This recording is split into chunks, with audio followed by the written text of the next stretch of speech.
नमस्कार, फाइनेंस सेवा के चैनल में आपका स्वागत है। आज के वीडियो में मैं डिस्कस करूंगा एमएसएमई समाधान स्कीम के बारे में।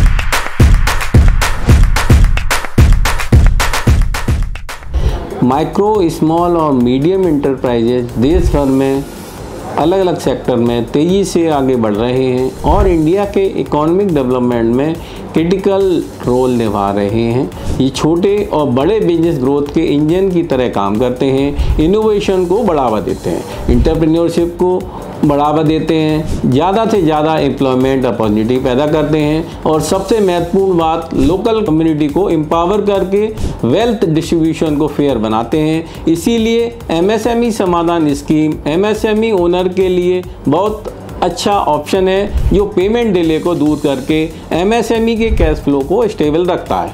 इस तरह उन्हें आगे बढ़ने में मदद करता है। तो आज के इस वीडियो में मैं आपको बताऊंगा एमएसएमई समाधान स्कीम क्या है, इसके क्या फ़ायदे हैं और यह कैसे काम करती है, कौन से एमएसएमई इस स्कीम के लिए अप्लाई कर सकते हैं, इस स्कीम के अंडर क्लेम कैसे फाइल किया जा सकता है और इसके लिए किन डॉक्यूमेंट की ज़रूरत होती है। अगर बायर जवाब नहीं देता है या भुगतान नहीं करता है तो क्या कदम उठाए जा सकते हैं। इसके बाद समझेंगे एमएसएमई समाधान स्कीम और इंसॉल्वेंसी एंड सिकनेस कोड 2016 के बीच क्या डिफरेंस है वो भी मैं बताऊंगा। Overview of MSME Samadhaan scheme 2006 के माइक्रो, स्मॉल और मीडियम इंटरप्राइजेज डेवलपमेंट एक्ट के अंडर 2017 में शुरू किया गया MSME Samadhaan scheme.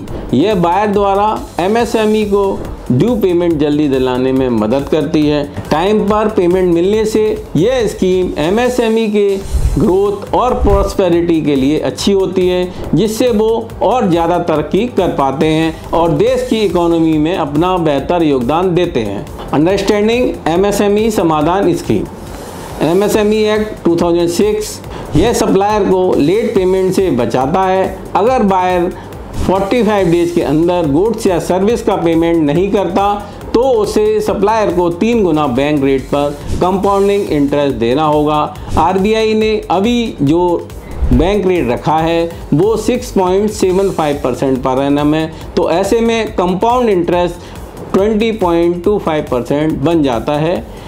Eligibility for MSME Samadhaan scheme कोई भी एमएसएमई समाधान पोर्टल www.samadhan.msme.gov.in के जरिए एप्लीकेशन फाइल कर सकता है। Procedure to file a claim under MSME Samadhaan scheme. MSME की कंप्लेंट फाइल करने के लिए इन आसान स्टेप्स को फॉलो करें। Step number 1, MSME Samadhaan portal samadhan.msme.gov.in पर जाएं। Step number 2, case filing for entrepreneurs MSE unit पर क्लिक करें।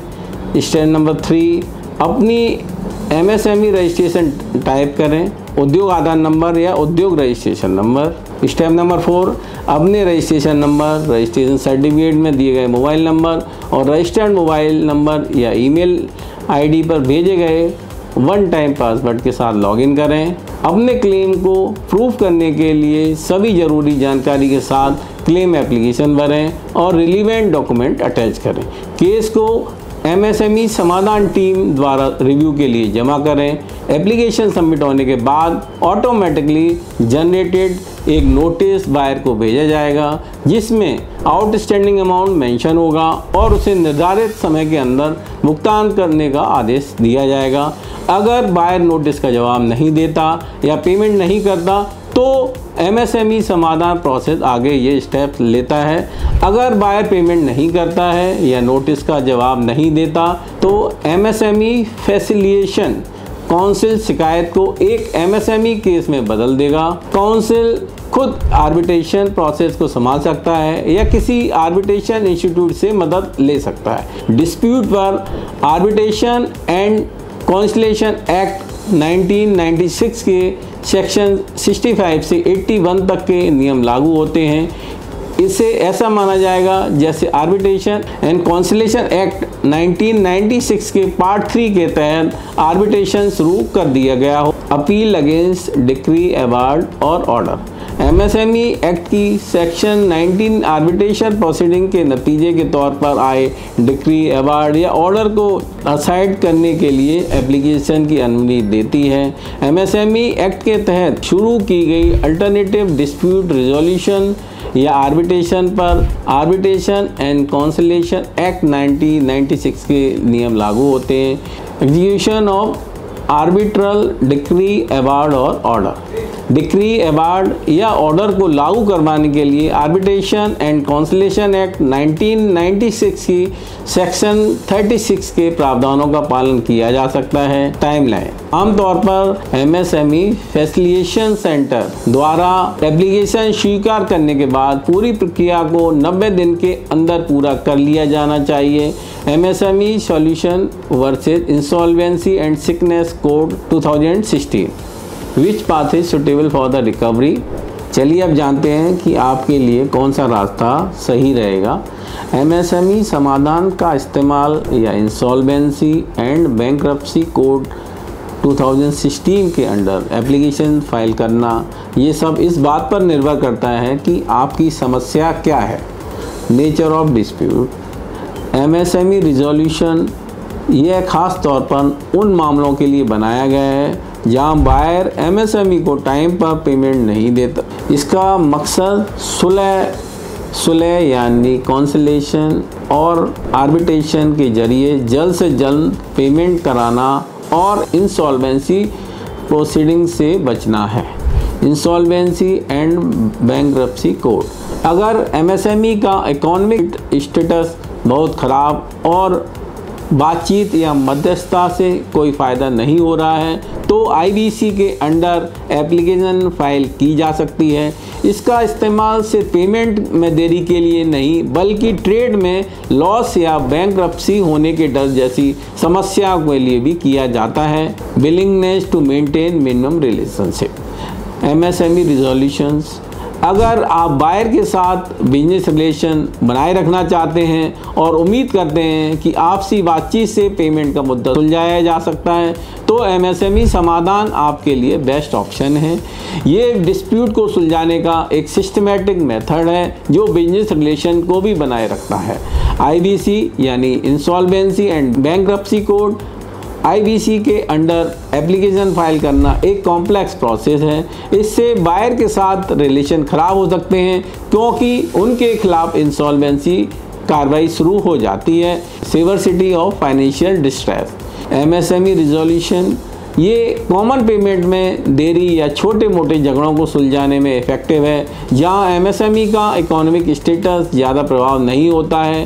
ये एक बिना झगड़े वाला डिस्प्यूट रिजोल्यूशन है। Insolvency and bankruptcy code. अगर एमएसएमई का इकोनॉमिक स्टेटस बहुत ख़राब है और दिवालिया होने का खतरा है तो आईबीसी के अंडर एप्लीकेशन फाइल करना सही होगा। अगर आपने पैसा वसूलने के लिए बाकी सभी तरीके आजमा लिए हैं और कुछ भी नहीं हुआ है तो क्रेडिटर और स्टेक होल्डर के प्रॉफिट के लिए आईबीसी के तहत बैंक्रप्सी कार्रवाई शुरू करना ज़रूरी हो जाता है। लीगल इम्प्लीकेशंस और प्रोसेस। एमएसएमई समाधान के तहत होने वाले सुलह और आर्बिट्रेशन एमएसएमई एक्ट के प्रोविज़न के अनुसार होती है। ये एक सिंपल प्रोसेस है जिसका मकसद सिर्फ पार्टियों के बीच पेमेंट डिस्प्यूट को सुलझाना होता है।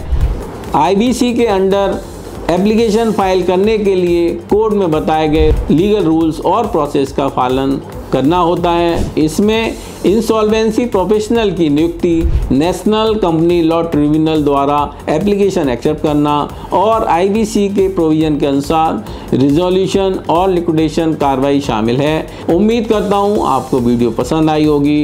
वीडियो को लाइक और शेयर ज़रूर करें। अगर आपने अभी तक चैनल को सब्सक्राइब नहीं किया है तो कर लीजिए ताकि आपको लेटेस्ट वीडियो की नोटिफिकेशन मिलती रहे। अपने क्वेश्चन आप कमेंट बॉक्स में मेंशन करें, मेरी टीम आपकी पूरी मदद करेगी। मिलते हैं अगले वीडियो में, तब तक के लिए धन्यवाद।